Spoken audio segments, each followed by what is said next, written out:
Two, one.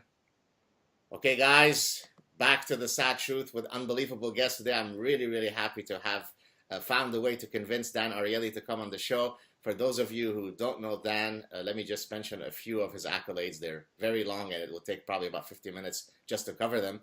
About 150 scientific articles, 26,000 plus Google Scholar citations. For those of you who don't know what that means 26,000 books or papers or other manuscripts have cited his work. That's quite an extraordinary number. Numerous best-selling books: Irrationally Yours, The Honest Truth About Dishonesty, The Upside of Irrationality, Predictably Irrational, and his latest, which is coming out in November, Payoff: The Hidden Logic That Shapes Our Motivation.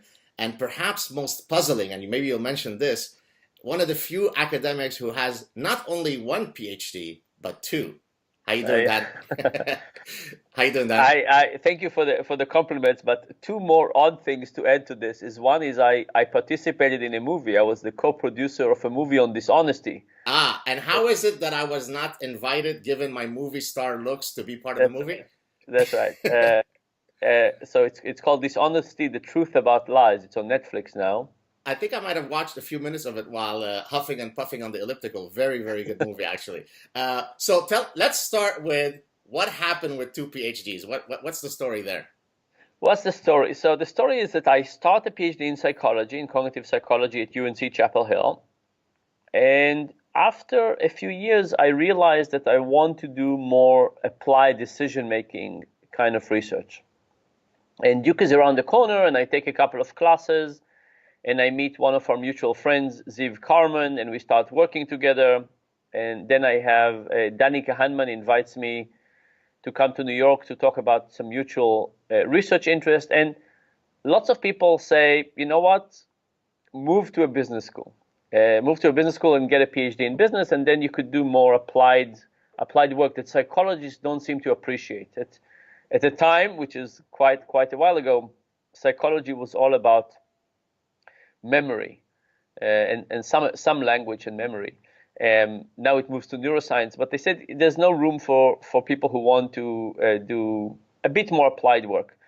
So I applied to some PhD programs, and I decided to stay in the area. So rather than stop my PhD, I was just getting my master's then, but rather than stop my master's and move to a different program, I decided to stay enrolled in the PhD program at UNC and start a new PhD program at Duke. The two places are not too far from each other. I decided not to ask permission of whether this is permissible or not. And I was just enrolled. So I started at UNC. I had 2 years of overlap between the two. Then I had a couple of more years at Duke. It was actually a great deal. First of all, PhD life is great. Why not extend it by a few years? And doing two PhD thesis is just like doing a couple of more papers. If you're going to do it anyway, it's a good deal. So I had a really good time, and I'm very happy that I had the chance to have this training. Nice. Well, I was going to say that we're still PhD students, so to speak, except that we make a bit more money, right? And we don't have the same amount of time. And we don't have the same amount of time because there's also, I'll tell you a quick story. One day I walked into one of my doctoral committee members. He's a famous statistician. And I walk into his office, and I was a doctoral student, and I sort of start to complain about, the pressures that I'm facing. And he clearly looked as though he was not impressed or empathetic with my pleas for empathy. So I looked at him and I said, well, how come you're not sharing any? He goes, well, guess what? It's only going to get a lot worse than whatever you're facing now. So suck it up and stop whining, or something to that effect. In terms of time, yesterday I had meetings from 8 in the morning until 10:30 at night, with 1 hour break in the middle. It's a great, it's hard to complain about having so much to do, but the one thing it's only self-inflicted, but one of my general problems in life is how to say no to things. So as a PhD student, I think it's a little easier because you have your thesis and you focus on it, and there's some wonderful bliss about focusing on something. And then later on in life, you get much more busy. There's many more things to do, and people like me who have a very hard time saying no, end up doing lots of things but just by slices, Right. rather than spending, a month getting engrossed with something. So I miss that a little bit. Maybe it's a little bit like the feeling of falling in love when you're 16, that you kind of fully embracing something and fall head over heels, and you can't think about anything else. I miss that feeling of not spreading myself across many things and just focusing on one very specific thing. So, in light of what we're talking about now, I actually had a question for later in our chat, but I think it's maybe more appropriate to ask it now. So, what are some things, given now that I guess you've been a professor for almost 2 decades, what are some of the things that you love most about being a professor, and if any, some of the things that you dislike?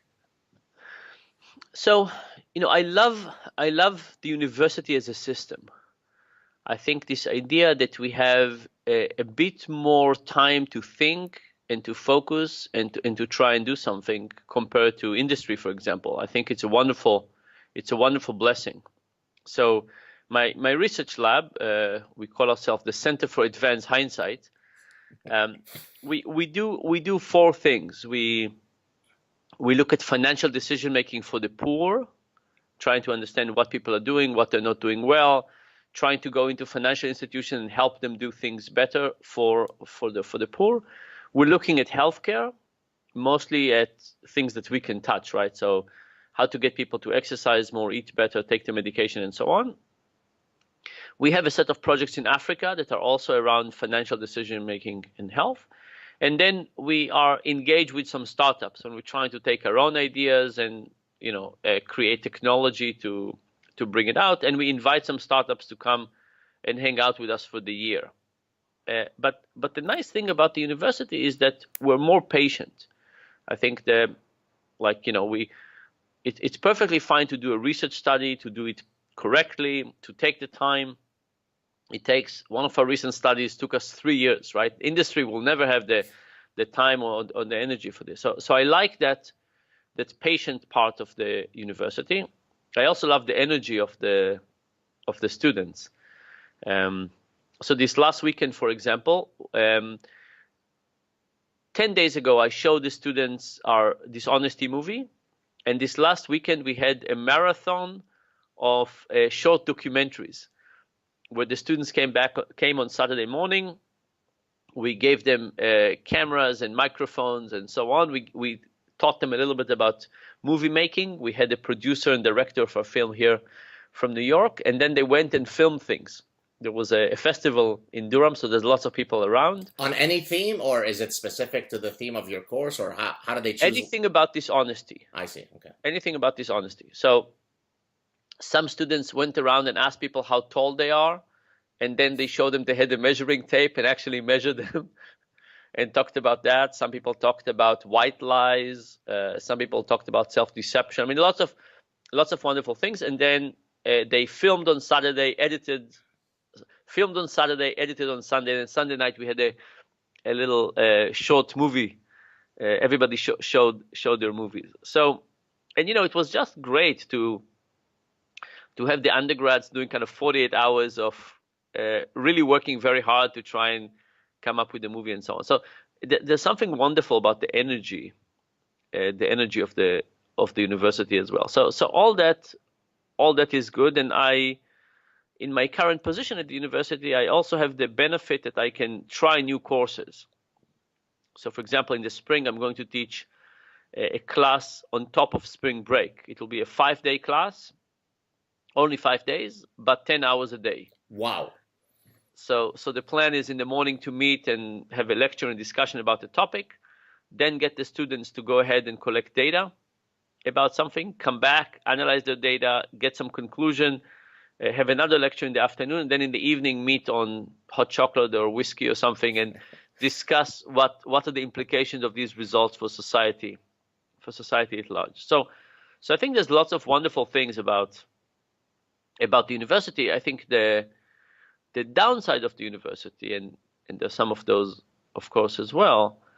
So there's lots of little details to worry about. I think the real problem with university is the cost, and the cost of university is going up, not so much because faculty get paid more, it's because running a big institution is just more expensive for everything, right? The regulation is more expensive, and healthcare is more expensive. And if you want a chemistry lab, 20 years ago you could have a chemistry lab for $20. Now it's hard to have one for less than 30, 40, 50 million dollars. So if you want to study biology now, you need access to huge amounts of computation. So everything is becoming more expensive. And I think we really need to worry about what does it mean about education, right? If somebody wants to be a student in biology, and training in biology and DNA sequencing and so on is going to be this expensive, how do we, what is the model of education? Is it just going to be accessible by the wealthy? Should the state get into it in a very different way? So those are the questions that really bother me about the future of education. Well, one of the good things about Canada, I suppose there are many bad things, but one of the good things is that if I give you a sense, since you were talking about how expensive it is to go to university, when I did my undergrad and my MBA at McGill University, and I think I paid $440 a semester to go, so that it's 6 years probably for about $5,000-6,000 cumulatively.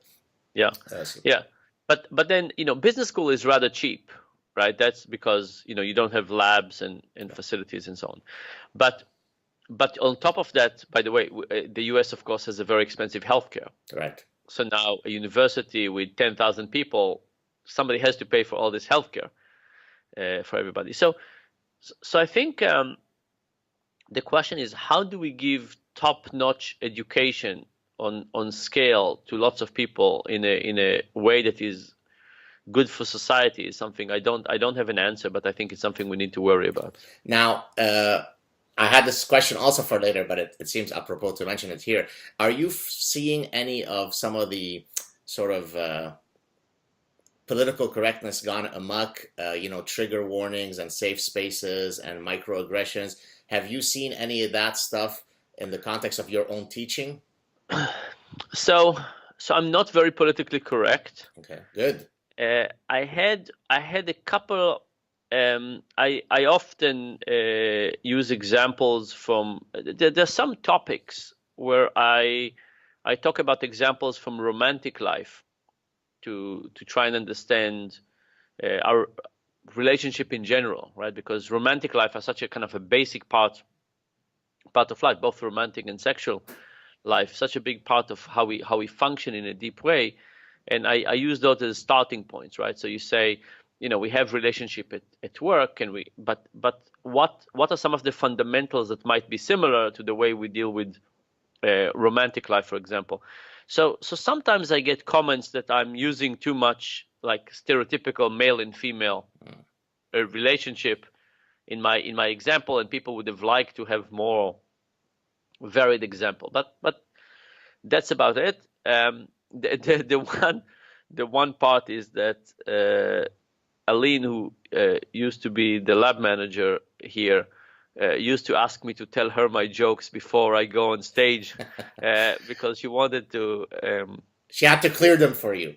Yeah, she had to clear them for me, and I think jokes are kind of an interesting way because it's very hard to tell jokes that are not offensive to anybody, and I think people do get extra sensitive from this. I've managed to offend some people with jokes in ways that I haven't done with my talks, but with jokes, yes. I gave a talk this past February at the University of Ottawa on how political correctness and the thought police is stifling the free exchange of ideas on campuses and so on.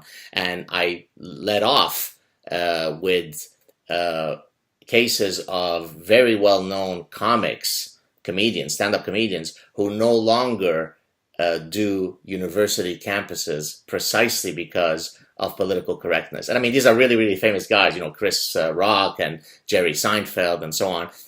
Because as you correctly said, it's almost impossible to, state a joke that isn't going to somehow, quote, marginalize and hurt the feelings of somebody. And so they no longer do it. It's complete lunacy. Yeah, and I think it's really interesting to try and figure out kind of what is a reasonable trade-off and how do we, um, if you think about humor as a mirror for society, um, it could be fine to say let's just, I don't want people to go on the street and offend me as being Jewish or Israeli or uh, whatever they decide to do. It's unpleasant. There's no question about it. Um, but I think that we need to be able to put a mirror up to society and say, here's the things that we are complaining about and we want to think about. And comedy is not a bad way of doing it, but we need to agree that that's a reasonable form of criticism and thought. And journalism should be the same way, when we should, in a respectful way, say, here is my point of view, and I'm not cursing you and I'm not offending you, but here is something that really bothers me about the way that these things are happening. And if we crush the ability to have a discussion, I think that's just terrible. Well, humor, especially when it's done in a self-deprecating way, could be viewed as an honest signal of actually how confident you are, right? If I can make fun of myself, Yeah. then ultimately that is signaling that I'm quite right. Yeah, I'm overweight, sure, and let's make fun of that a bit. By the same token, if we extend it collectively, cultures or religions or societies that are unable to withstand humor and satire are ultimately signaling that their belief systems are profoundly weak because they can't withstand the scrutiny of satire. That's why in many religious contexts, satire, humor is forbidden, right? And Yeah. so that exactly speaks to your point. We should be able to make fun of ourselves and of others, as long as you said we're not doing it in a malicious way. Everything is fair game. Let's move on now to some scientific work that hopefully will excite the audience. Let's start with your latest book. Tell us about it. It is the hidden logic sort of what motivates us. Give us sort of the big snippet and then maybe some examples from the book. Okay, so the big issue is kind of human motivation, and I think there's kind of two things that we get wrong. We get wrong pleasure and we get wrong money. So what do I mean by getting pleasure wrong is that we have this notion of the pleasure principle, that people try to maximize pleasure and avoid pain. And of course, there's some truth to it. But if you look at human achievement and motivation, and you look at what people do day to day, it's not easily described by just trying to avoid pain and achieve pleasure. I mean, every day you'll probably get more pleasure staying in bed than going to the office, getting drunk and working hard at night. You would not see people trying to break records in the Olympics. You will not see artists working very hard.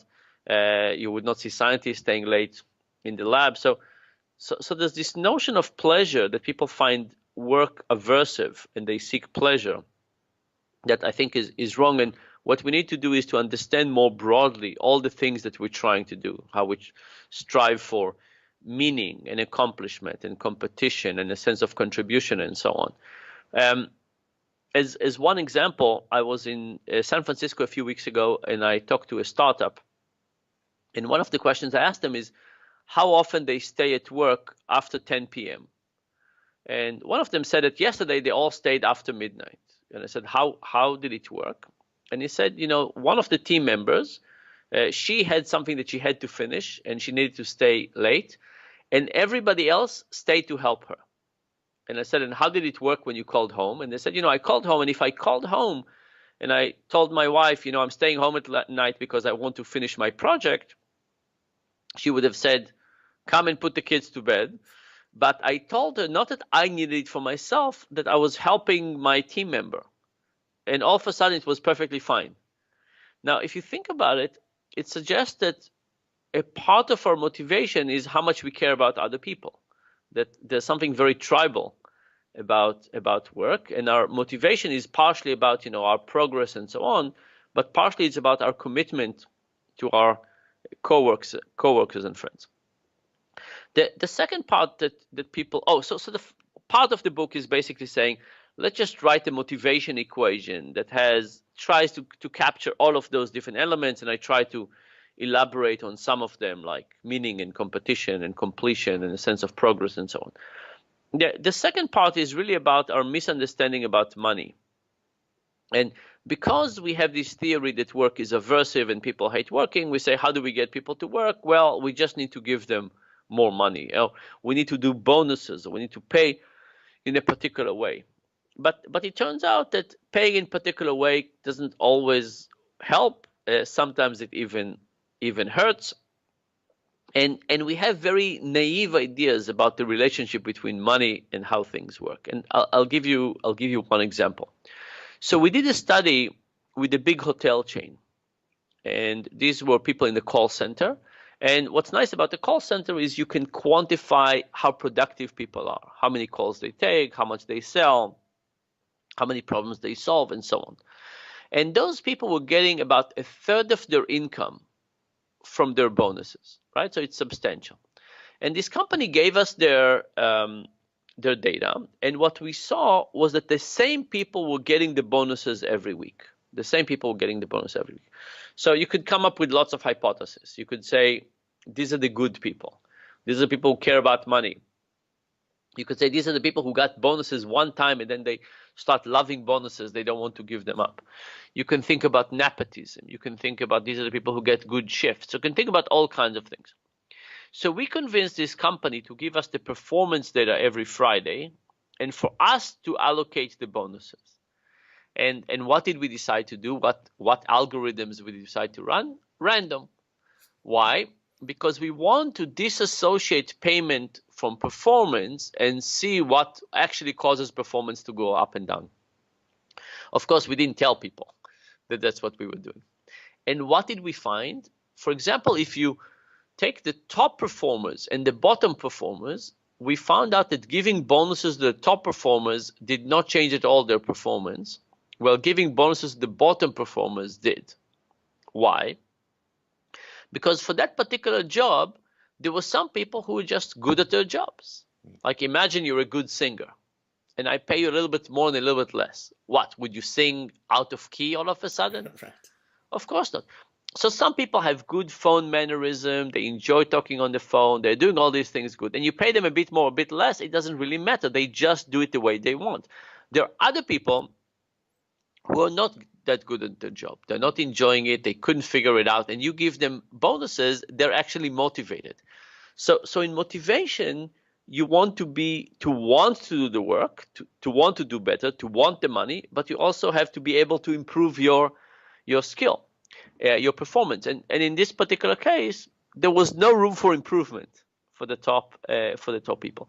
Now, just to be clear, our recommendation wasn't to stop paying the top people money, right? They deserve to get paid well, but we said let's pay them in a different way, give them a different title, pay them a higher base salary. If the bonus doesn't work, don't use bonus, because bonus also has a downside and stress, right? Together with it, and think about which are the people that are actually benefiting from this. And another example for this, I was approached recently, actually 2 years ago, I was approached by a foreign government to have a discussion with their Ministry of Finance. And their Ministry of Finance had a mechanism to try and improve teachers' quality. And their idea was to go to each school, identify the top 10% of teachers in each school, forget how they would do it, but they had a method of doing it, and give bonuses to those 10%. Now think about the theory that underlines this idea. What's the theory? All the teachers are lazy. They all know what to do, but they just don't want to do it. We'll need to give them a bonus, and now they'll be motivated. And not only that, all teachers need to think that they could be in the top 10%. Because if you're bottom 20% now and you say, I can never reach the top 10%, this bonus will not work on you.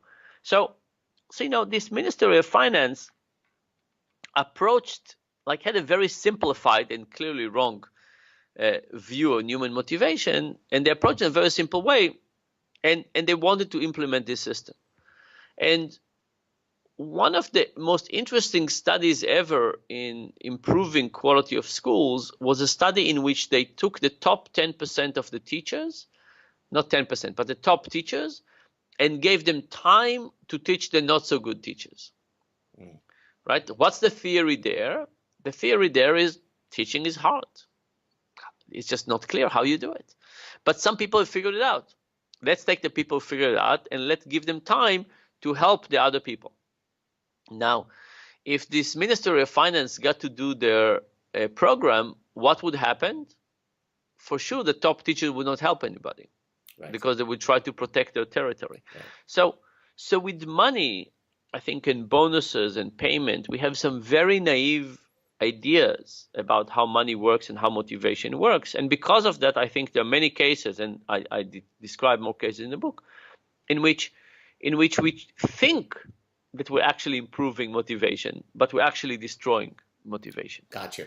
Let me weigh in both on what you just said and also more generally on your other sort of behavioral decision-making work, not just to you, but in general to the paradigm. So there's a distinction which I and other evolutionary folks talk about, the difference between proximate explanations and ultimate explanations. I'm not sure if you're familiar with that distinction.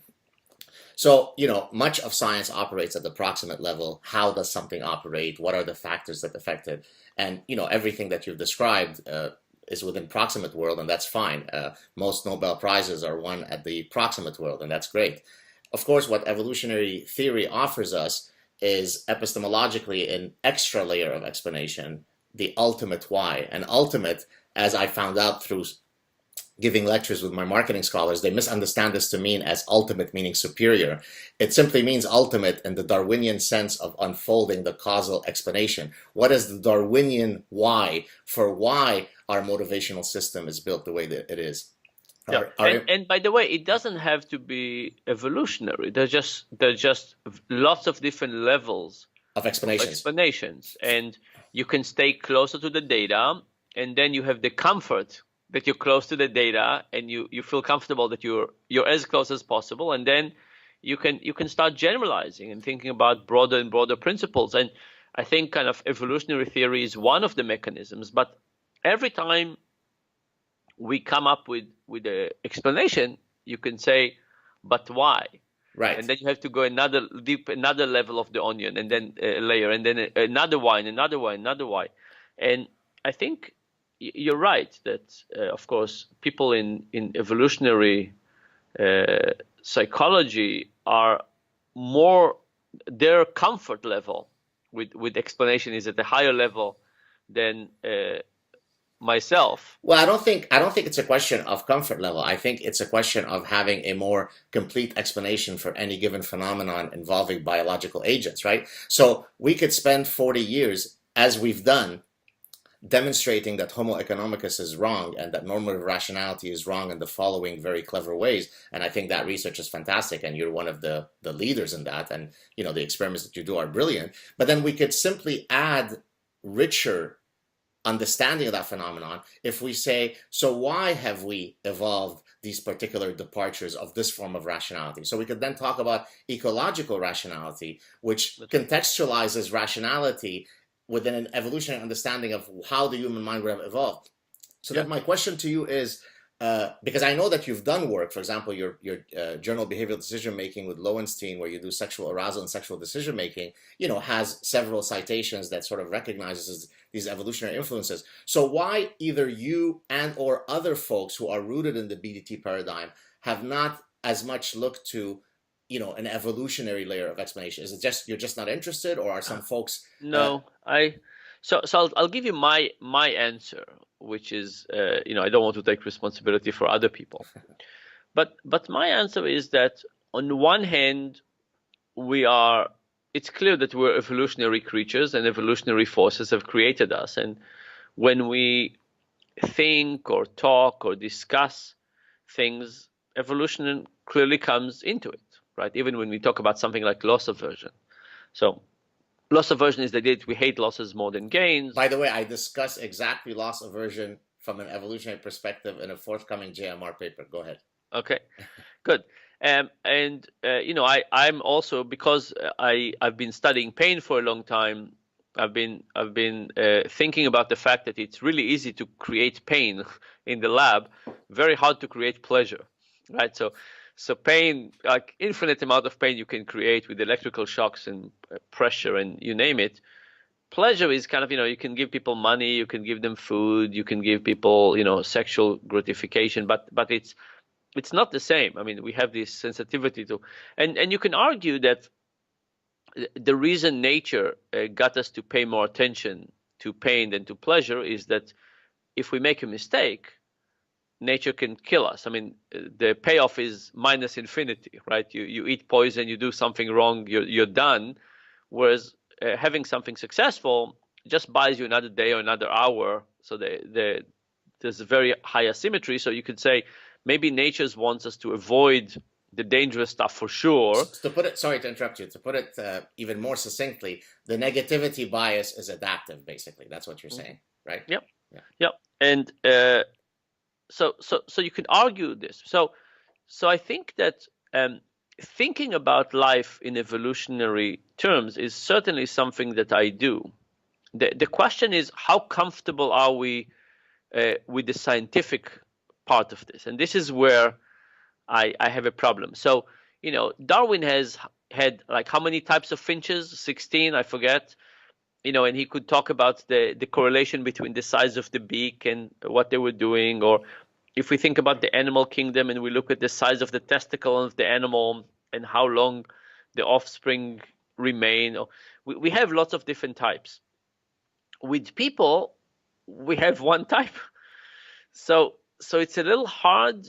So while I recognize that as being the most likely explanation and important explanation and certainly a part for discussion, sometimes I don't feel as comfortable. And it's not true for all research. Some research is not like this. But simply saying loss aversion, I would be very comfortable saying here's an evolutionary possibility. But because I don't see a way to test it. So let me weigh in. My forthcoming JMR paper is on the methods of EP, and it is exactly written for what you just said. Basically, the idea is that I'm glad that you mentioned Darwin, because what Darwin did, although he didn't use those words, is he used what are called nomological networks of cumulative evidence to make an adaptive argument. In other words, it's not a single datum that demonstrates that an adaptive or an evolutionary argument is right. Rather, you build a nomological network. In the context of humans, you do that in a multiplicity of ways. So let me just give you a few ways. You could look at children who are in the pre-socialization stage to rule out that it's due to socialization. You could look at across cultures so that you establish that it's a human universal. You could look across time periods using radically different cultures. You could look at medical data, physiological data, genetic data. Yeah. So there are all sorts of ways where you could take an adaptive argument, and then when you find a multiplicity of lines of evidence that it's impossible to then argue that that argument is unassailable. As a matter of fact, if you are a good evolutionary scientist, you typically set your thresholds of evidence profoundly higher than other sciences. So what you're saying is true in that many people will make an evolutionary argument off the cuff and stop there. Yeah. But in terms of the epistemology of evolutionary science, it exactly does what you argued correctly Darwin does. Do you follow what I'm saying? Yeah. And I think there's just a question that it's not a good fit with people who do experimental science in a standard way. Right. Because experimental science has two conditions, and we can see who is right. And making an argument in another way is just a very different way of doing it. So I think that's one of the challenges. The other challenge, I think, is the statistics that we're using. So I think we all want to be Bayesian statisticians, and we all want to say, what did we believe? And here's a new evidence, and let's update. And every piece of evidence is good. Even if you're an experimentalist, you would say, experiments really changed my opinion. Talking to one person changed it by a tiny bit. Getting a case study changes by kind of bit. But the moment we have kind of just experiments, and that's the only criteria, and we don't think of the process of accumulating data, it's about proving versus disproving. And yes. I think that's one of the challenges. And what we really want to move is to a more belief updating approach that says, what did you believe in here's a new piece of data. You tell me how much you trust it, right? The elephant has a testicle of this size, whatever it relates to. Or people do the following thing. And now, don't just say, I ignore it completely because it's not an experiment. You can't just say it's either an experiment, which I give it 100% value, or it's not an experiment, which I give you 0. And how much do you update it? So I think that we will get to something more general, where we will think about a way to aggregate lots of pieces of evidence. And by the way, just about my own kind of lack of integrity in a way, until not too long ago, I was just doing experiments, right? And but nevertheless, when I write, I use lots of case studies. Right. I say, here's a story about a guy who found black pearls and did the following thing and got them to do it, and I find it convincing. And so there's no question. And even when we write papers, right, we cite things from literature and we cite cases and so on. So we are saying we have this scientific approach, but we do understand that when we write or communicate or think or even make sense of something, there's lots of path to get more data. But I think the real question for the simple scientists like myself that do simplified experiment is, how do you integrate the experimental data with non-experimental? So let me just add 2 more things, and then we'll move on to something else. So in my paper, because it really speaks to what you're saying. So in this JMR paper that's forthcoming, I talk about these nomological networks of cumulative evidence.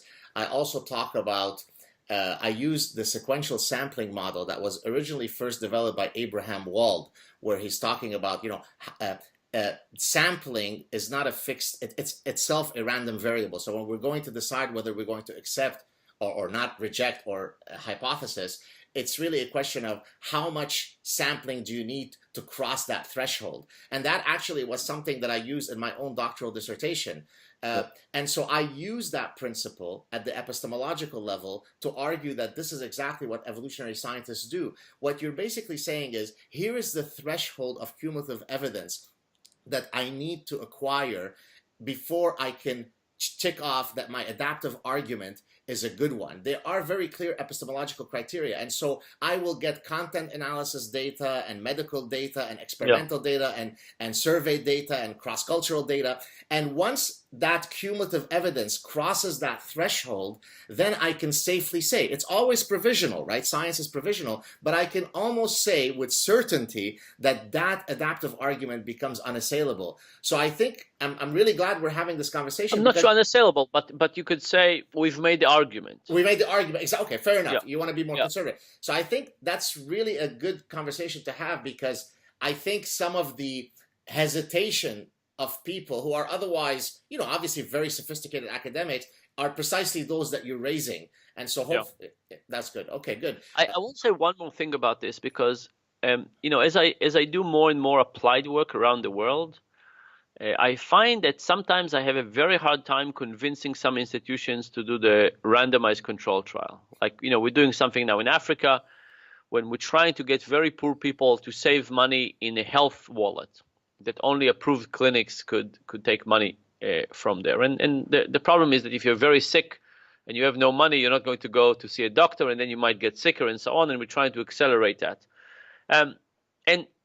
And we can come up with a design with the 20 conditions that we want to run with all the control conditions, but it's very hard in good faith to say that's what we need.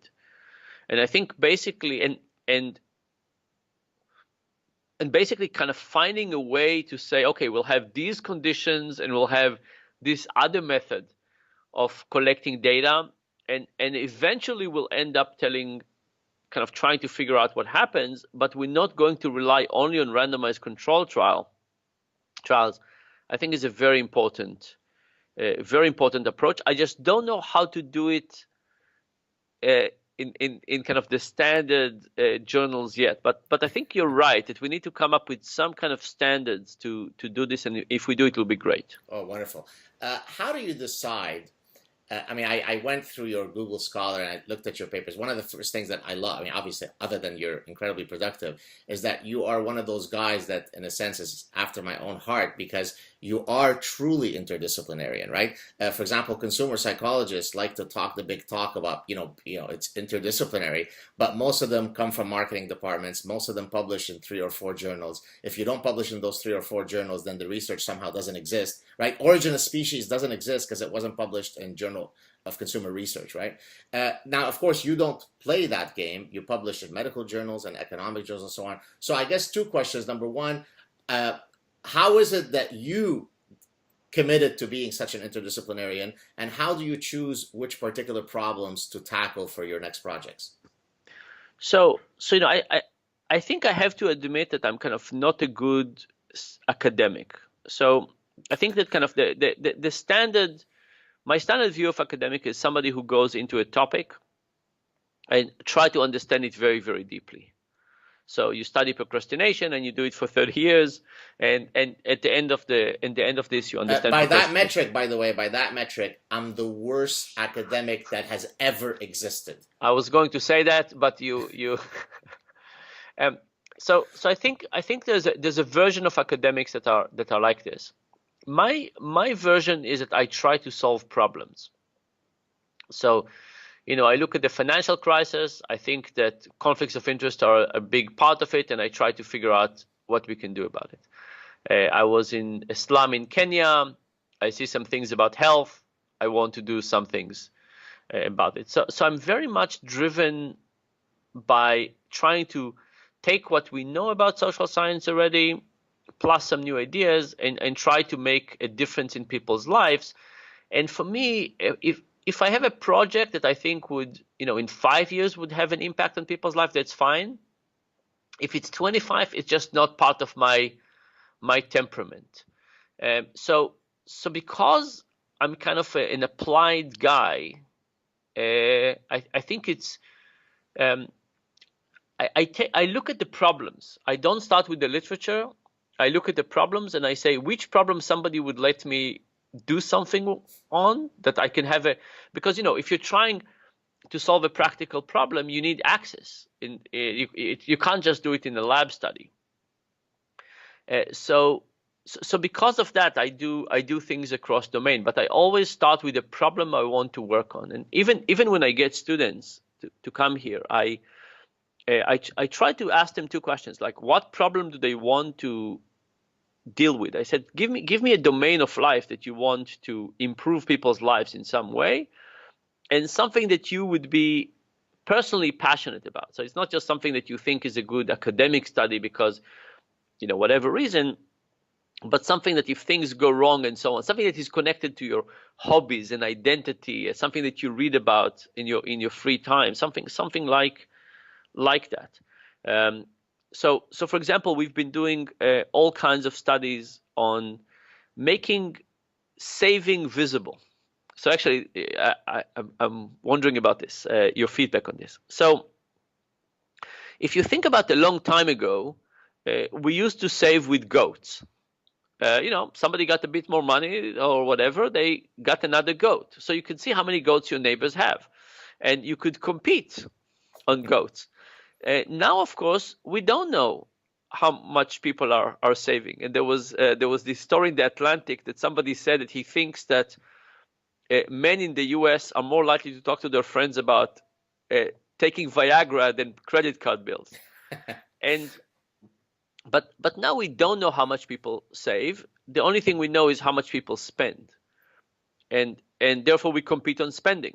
And so if I understand, sorry to interrupt. So if I understand correctly, there is no signaling mechanism that allows me, but incidentally, that itself could very quickly enter into evolutionary territory, correct? Of course. Yes. Of course. Yeah, go on. So you say you compete on the things that are visible. Historically, saving or wealth, you can compete on directly. Now you get spending, which is not necessarily, it's correlated, but it's not necessarily a good indicator of it. So there was a recent study that showed that when people win the lottery, their neighbors start spending more money, right? Trying to catch up. So the question was, how do you get things that are invisible visible.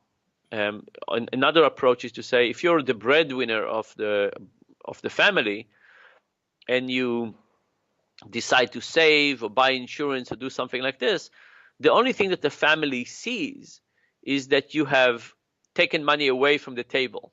You've bought them less. I mean, they basically see the sacrifice, that you don't get the reward for showing them anything that you've done for them. So we've been thinking a lot about how do you make invisible visible, and actually quite successfully using those approaches got very poor people to save some money, got people to put some money in accounts in this way. So that's basically what I try to do. I try to look at the world, see what problems I want to work on, and if you start like this, you can't help but at the end of the day, whatever you write doesn't. You don't know what journal it would fit when you start. Right, exactly. One of the first words you uttered when we started chatting was when you were talking about motivation, you mentioned pleasure. And so my approach, if I were to answer the same question that I posed you, is I'm really a cerebral hedonist, right? I don't like to go to the same intellectual landscape every day. And the analogy I use is, even though I love the Turks and Caicos and the Caribbean, I don't want to go there every time because there's so many other places I'd like to visit. And so I view, I'm an intellectual tourist and I'd like to go visit many, many different landscapes. And if Dan Ariely tells me of a problem today that he thinks we should work on, and it's an exciting one, I'm in. I don't care about strategy. I mean, and I do this to a fault in that I've never been a careerist. I've never been strategizing in how to do and so on. And I say to a fault because there are established rules of what you should do if you're going to be. Yeah. And I just always found that life is too short. This is why I created this YouTube channel and I have chats with guys like you. I don't make much money. I don't get anything out of it, but I enjoy it. You use the term cerebral hedonist, which is a nice title. But looking at you from the outside, you could say maybe you're a cerebral masochist. where you seem to find pleasure in getting yourself into trouble. It's funny that you say this because my wife always says, why do you always have to pick the toughest, most difficult path? And I think actually it's interesting we're saying this, and I know we have to finish soon because you have to go, but it really comes from a strain of purity. If I don't do the most difficult thing, somehow I've taken a shortcut and I can't. But if I take the most difficult route and I come out on top, then somehow I must be a pure guy. And I think so it comes from there. Before we go, because I know... By the way, just on this. So we've been studying recently Olympic athletes, mostly cyclists. And these guys have tremendous amount of pain, right? Cycling is the same muscle group against friction, very, very hard for hours. And it's so painful that these Olympic athletes sometimes say that they say, I only want to last 30 more seconds. And they count 30 seconds, say, only 30 more seconds. They don't even think to the end of the race. And, if you think about your own life, and you say, how do you define pleasure? Because some of the fights you get yourself into and so on, it's hard to think of them as pleasure, right? It is, of course, but there is a sense of purity and progress and authenticity and driving things. But it's not a pleasure that somebody from the outside would look at you when you're having this fight. You're not smiling when you're doing this, right? So I think going back to this question of what is pleasure, if we look at your own lives and the kind of fights you decided to have and debates and discussion, putting yourself out in the way you've put yourself, it's very fulfilling, and it gives you, I think, you get lots of credit and you think about yourself in a certain way, but it's not a pleasure that you would say somebody from the outside would say, this guy is enjoying every moment. They would look at this and they would say, what is he doing? Like, why not pick something simpler? There you go. Well, thank you for putting it in, I guess, a nice way for me. It is a nice way. It is a nice way. Thank you. As we end, and of course I could keep you here for another 5 hours, but I appreciate the pressures on your time. Are there any projects that people might not be aware of yet that you'd like to maybe mention, other than, of course, your forthcoming book? Is there anything that you'd like to you know, So, just so there's one other thing that we were just releasing. So we created a card game called Irrationally Yours. Called Irrational Game. And this card game, each card has an experiment from social science. We describe it very briefly, and then we have four possible answers, and people try to guess. And then we have kind of on the back, like, what does it mean for society? And so far we had a few people played with the early version of this, and some people said the game takes way too long, but that it's a wonderful way to think about kind of social science and our lives and what do we want to do differently. And they'll give you a personal challenge that I'll send you a game when it's that'd be good. should be ready in about a month. And maybe you can help us think about some evolutionary cards to add to it. Well, finally, I could get on your list. I don't think it's there anymore, but you used to have an alphabet of all the authors that you've dealt with, and right. I've always thought that it was profoundly irrational of you that the S didn't have somebody that should be on that list. Okay. So maybe we could fix that problem. Very good. Thank you so much. We'll work on it. Hey, Dan, it was a real pleasure. Stay on the line. I'm just going to end it. Thank you so much, Dan. Real pleasure.